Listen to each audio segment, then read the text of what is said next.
सिर्फुदिला सुसेरे के ठिला चाहिला सुलामा जुइला शिबे धन्मेको छैन जो मेरो यही हो त्यसै रमाइलो ला काम पनि छैन दाम पनि छैन यसै रमाइलो। यो ट्रेक रुट स्टार्ट भएको कति भयो बनेको? 12 वर्ष जति भयो। 12 वर्ष। ओझेलमा परेको गोसाइकुण्ड पुग्ने मार्ग, हिउँ बिना पनि सुन्दर देखिने चुलीहरू, तिनैको काखमा रमाएका सप्तरङ्गी डाँफे, चुलीको छायाले पौडी खेलेर मनमोहक लाग्ने 108 कुण्ड मध्येको पहिलो कुण्ड सागर कुण्ड, मालाझै गाँसिएका भन्ज्याङ गुराँस हाँसिरहने जङ्गल। यति माया लाग्छ यो बोट बिरुवाको। नेपालको सबैभन्दा राम्रो फुल।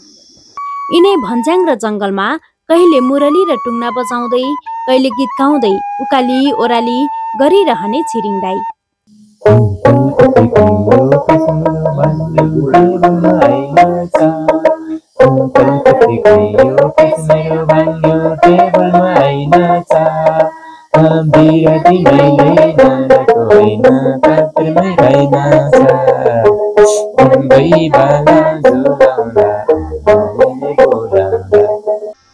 आदिवासी जाति योल्मो समुदायका छिरिङ दाई, जसले 24 वर्षको उमेरमै वडाध्यक्ष बनेर आफ्नो पुरै जिन्दगी गाउँठाउँ र देश बनाउन खर्चिए। तल्लो बाटो त पहिल्यै फेरि म गाविस अध्यक्ष हुने बेलामै 4 फुटको बाटो खनेको थियो के, जम्मा 27 किलोमिटर उता हाम्रो शेर्पा गाउँदेखिको गोसाइकुण्डसम्म। हाल तादी गाउँपालिकाका कार्यपालिका सदस्य समेत रहेका छिरिङ दाई योल्मो समुदायको कला संस्कृति बचाउँदै पुस्तान्तरण गर्न लागि पर्नु भएको छ। डोला से होले बोम्बा से योले बोम्बा यो यसको यो दुईटाको चाहिँ नि माला डोबे छुको भन्नेको चाहिँ मिनिङ चाहिँ तलतिर जाने खोला मासतिर फर्काइएर आइदिएको भए हुन्थ्यो। तर रमाइलो गर्ने साथीभाइहरू जीवनभरै सँगै बस्नु पायो भने झनै रमाइलो हुन्थ्यो। तर एकछिन रमाइलो गर्ने भोलिपल्ट छुटेरै गइहाल्छ, के रमाइलो भयो भनेको थिएँ। काठमाडौँ बुढानीलकण्ठबाटै वा नुवाकोटको समुद्र टार दुप्चेश्वरबाट सुरु गरेर माला भन्ज्याङ, सागरकुण्ड, राउचुली, नौकुण्ड हुँदै गोसाइकुण्ड पुग्न सकिने यो मार्गमा सबैभन्दा धेरै कुण्डहरू पर्दछन्। यद्यपि हाम्रो यात्रा भने माला भन्ज्याङ हुँदै राउचुलीसम्मको मात्र रहनेछ। डाँफे मात्र रमाउने यो चुलीमा छिरिङ दाइका बाउबाजेले बनाएको ओडारको घर, व्यवसाय गर्ने नेपाली कागजका बोटहरू, छिरिङ दाइले बनाएको ओखती, बाटो, उनका सपना र सङ्गीत यहाँको यात्राका थप विशेषता रहनेछन्।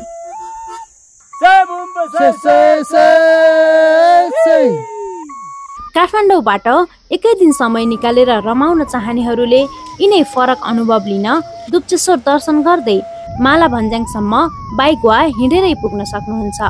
हाम्रो यात्रा भने समुद्र टारबाट पैदल सुरु हुन्छ।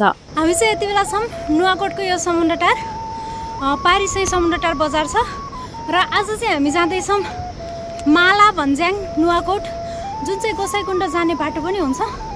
गाउँघरको मिठो पानी, सालगारीको चिसो हावा खाँदै 2 घण्टामा भँगेरी पुगिन्छ। धान हाल्ने यो धोक्रो, धान हाल्ने हो आमा, धान हाल्ने धोक्रो हो।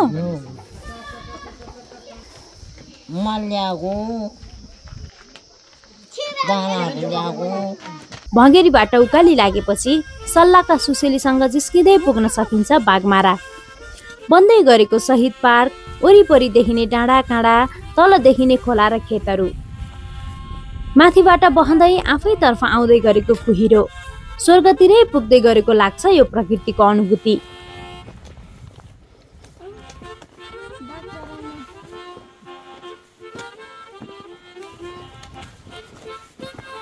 गाउँमा बाघ चराउने गरेको बानी, यहाँ पनि बाघ छ कि भनेर खोज्दै खोज्दै हिँड्न मन लाग्ने।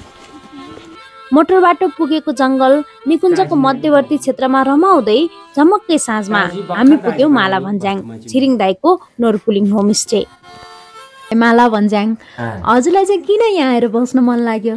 मान्छे काठमाडौँमा बसेर 1 वर्ष बाँच्नको निम्ति लाखौँ खर्च गरेर बस्दो रहेछ। म यहाँ बस्यो भने 15 वर्ष चाहिँ म बिना औषधि बाँच्न सक्छ भन्ने आशाले बसेको। आफ्ना बाउबाजेको सम्झनामा यही गाउँको जीवनमा रमाउँदै यिनै पाखा पखेरामा सुन फलाउने यसैलाई स्वर्ग बनाउने सपना बुन्दै बित्छ छिरिङ दाइका अहिलेका दिनहरू। अब सागरकुण्डमा चाहिँ गोठ होमस्टे एउटा बनाउँछु अनि एउटा त्यो याक चाहिँ त्यहीँ राख्छु अनि त्यो यात्रु आउनेहरू फोटो खिच्ने अनि त्यहाँ मान्छे आउने बेलामा खाना बनाएर खुवाउने नभए याकले घाँस काट्ने खुवाउने पानी दिने। बारीमा लगाएको ग्राउन्ड एप्पल अर्थात् भुइँस्याउको ओखती आफैले वर्षौं लगाएर बनाएको टुङ्नाको धुन छोराले ल्याइदिएको मुरली र शेर्पा गीतले स्वागत गर्नुहुन्छ यहाँ आउने पाहुनाहरूलाई। यो त अब यो चिसो महिनामा बजाउनु हुँदैन भन्छ, पाप लाग्छ भन्छ। यो गर्मी महिना चाहिँ त वैशाख यो तापक्रम बढेर अनि किरा फटेङ्ग्राहरू जब निस्किन्छ नि आजकल चाहिँ यो सुनेपछि अनि उनीहरू बाहिर निस्केर आउँछ अरे कि यसको धुन सुन्नलाई अनि जाडोले मर्छ अनि पाप लाग्छ भन्छ। यो मुरली बनाउनु भएको चाहिँ केबाट? यो भुइँस्याउको ग्राउन्ड एप्पल भन्दो रहेछ। सर्दी जानुको लागि चाहिँ होइन, गर्मी जानुको लागि चाहिँ एकदमै राम्रो। अरू पनि केही मिसाउनुहुन्छ? होइन, मलाई यसमा त जडीबुटी सबै मिसाएको छु। ठुलो ओक्ती, पखानबेत अनि यो सेतो चिनिक भन्ने अनि सदुवा भन्ने अझ भयो भने त हेर्छ गुम्बु पनि हालिसक्यो भने राम्रो हुन्छ भन्छ, यहाँ पाइँदैन। भनेपछि यो रक्सी भन्दा पनि धेरै औषधि भयो। औषधि यसले खाना पनि रुचाउँछ, मोटोपन घटाउँछ, प्रेसर हाई हुनेहरूले लो गराउँछ। यिनै मिठा गफ र सङ्गीतका धुन सुन्दै आजको खाना र भोलिका लागि ताजा तयार गर्यौँ हामीले। अब यो च्याउ रुखमा फलेको च्याउ यसरी सेकाउने अनि अचार कुट्ने। यो यहाँ यति गएपछि यो पाक्यो अनि यो धुलो बनाउने हो अनि अचार बनाउने। ओके, यो चाहिँ हाम्रो आजको खाना। यसलाई के भन्छ अरे? छ्याम्बा। मकै र फाफरको ढेँडो, यो च्याउको अचार र यो आलु र बरेलाको तरकारी। पारी देखिएका माला झैँ उनिएका भन्ज्याङमा घामको किरण उदाउँदै गर्दा निकै मनमोहक देखिन्छ दृश्य। आफैले पहल गरेर बजेट पारेर बाटो बनाउनु भएका छिरिङ दाइलाई साथमा लिएर हामी उकालोतर्फ लाग्यौँ। यो 5 वर्ष योजना भने माग गर्ने मै हो। यो मैले चाहिँ राजधानी पैदल यात्रा गोसाइकुण्ड लामटाङ भन्ने शीर्षक मैले माग गरेको। हजुर। अनि यो तल चाहिँ यो बाटोहरू उनीहरूले घनमिटरमा दिएछ। अनि जति अल्गो सिँढी लगायो उनीहरूले फाइदा हुँदो रहेछ काम गर्नेलाई। त्यसले गर्दा यो सिँढी अल्गो छ कि हाइट अल्गोमा।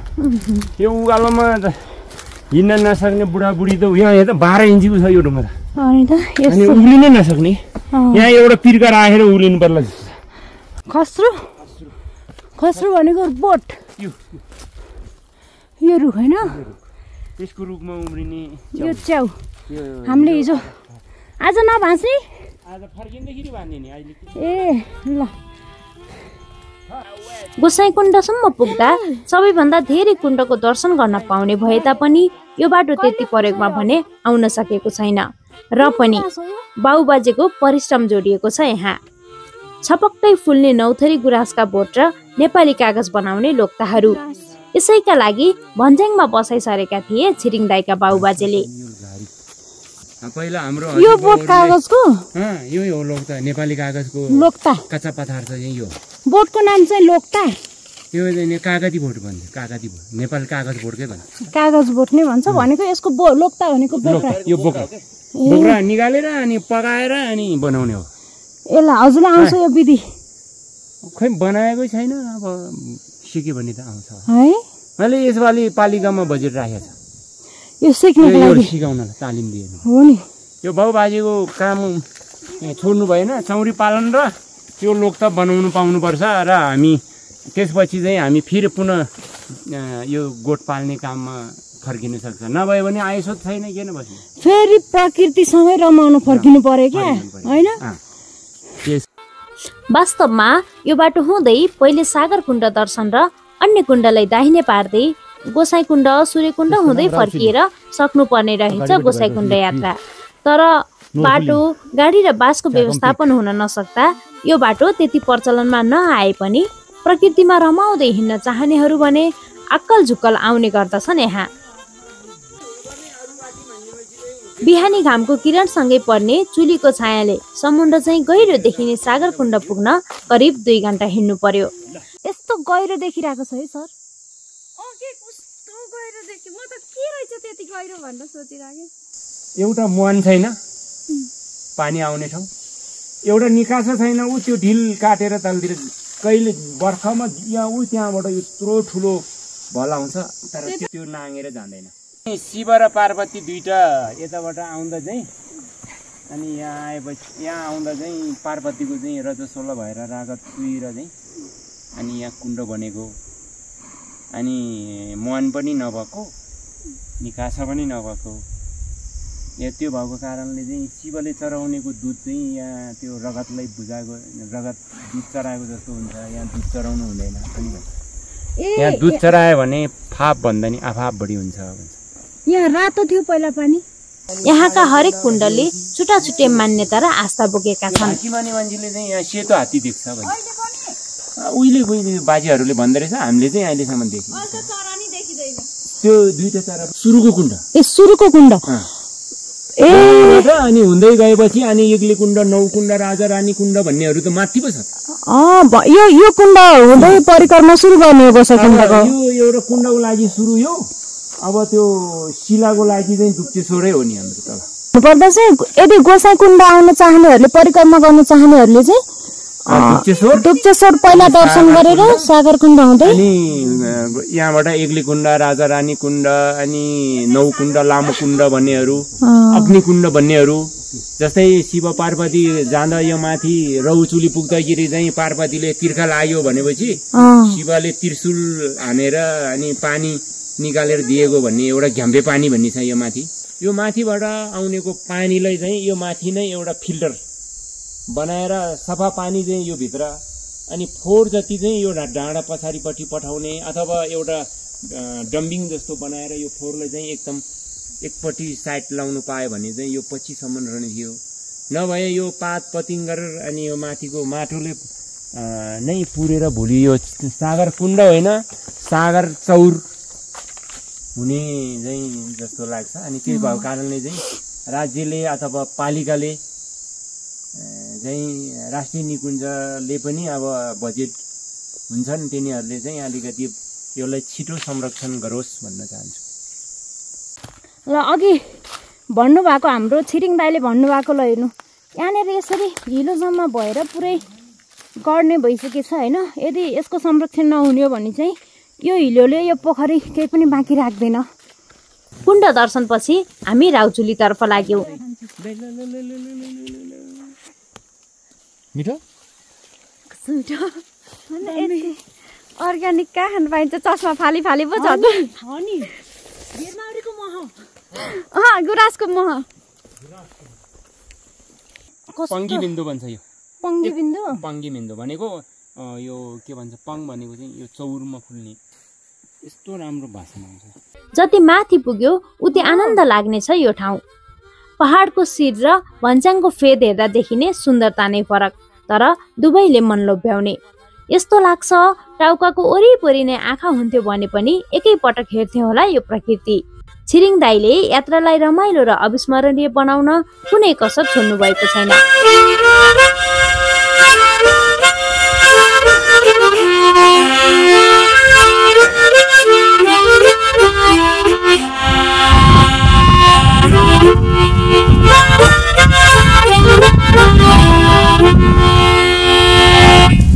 अनि त्यो सूर्यकुण्डको पानी चाहिँ यो चौवाडाको पानीमा मिसेको छ।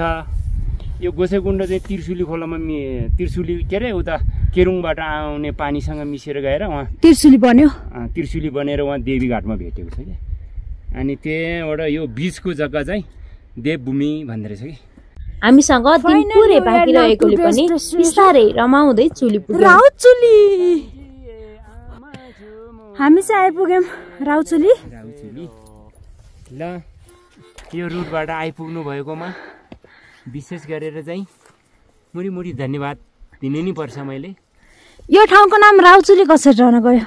र भनेको बाख्रा, ऊ भनेको ओडार, तामाङ भाषाबाट यहाँको स्थानीय यहाँ गोठ बस्ता बाख्रा गोठालो बेख्रा गोठालोहरूले राखेको नहो। चुलीबाट काठमाडौँ निहाल्दै छिरिङ दाईको सङ्गीत, हावाको सुसेली, हिमालका चुचुरा, भन्ज्याङको हरियाली, चिसो हावाको मिठो स्पर्शमा आफैले लगेको रोटी तरकारी खाएर एकैछिन विश्राम गर्दै हामी ओडारको घरतर्फ लाग्यौँ। यो चाहिँ रहेको राउचुलीमा भएको ढुङ्गा र यहाँ चाहिँ ढुङ्गामा ओडार छ। अनि सदुपयोग राउचुली हुँदै गोसाइकुण्ड पुग्ने तीर्थयात्रीहरूको लागि चाहिँ बस्न व्यवस्था गर्नको लागि छिरिङ दाईले यहाँ यसरी गेट पनि ढोका पनि बनाएर ओडारको व्यवस्था गर्नुभएको छ। र यहाँबाट चाहिँ बस्ने सामानहरू छ, ग्यास पनि लिएर आउनु भएको छ। यता सुत्नको लागि चाहिँ सबै सामानहरू पनि जम्मा गर्नुभएको छ, पकाउने खाने व्यवस्था। यो बाटो हुँदै हिँड्ने पर्यटकहरूको सहजताको लागि यति ठुलो ढुङ्गाको ओडारमा बास बस्न मिल्ने बनाएका रे छिरिङ दाईका बाबुबाजेले। यो ठाउँमा कुनै महल भन्दा कम लाग्दैन यो घर। खान बस्न सबै सुविधा सम्पन्न यस घरको अनुभव कस्तो होला त? तपाईहरूलाई पनि आजै पुगौ जस्तो लागेको होला। प्रकृतिमा रमाउन निस्किँदा पनि फरक अनुभव लिन छोडेर काठमाडौँकै जस्तो भिडभाडमा पुग्नुभन्दा यो बाटो हुँदै चुलीसम्म या कुण्डसम्म आउने मन कसलाई नहोला र? यो समयमा चुली हुँदै गोसाइकुण्डसम्म पुग्न चाहनुहुन्छ भने आफैले टेन्ट र खानेकुराको व्यवस्था गरेर एक्लै वा ग्रुपमा पनि आउनुभयो भने भरियाको व्यवस्था छिरिङ दाईले गरिदिनुहुन्छ। राउचुलीसम्म पुगेर फर्किने हो भने त रित्तै आउनुभयो भने पनि फरक परेन। अझ एकै दिन यही ओडारको महलमा बस्ने अनुभव पनि लिन सक्नुहुन्छ। मलाई थाहा छ यो भिडियो हेरेपछि तपाईहरू पनि यो ठाउँ नआइरहन सक्नुहुन्न। त्यसैले डिस्क्रिप्सनमा रहेको छिरिङ दाईको नम्बरमा सम्पर्क गर्नुहोला। माला भन्ज्याङमा छिरिङ दाईको घरमा बसेर म पनि पुगेँ है भनेर यो भिडियोमा कमेन्ट गर्न नबिर्सनु है।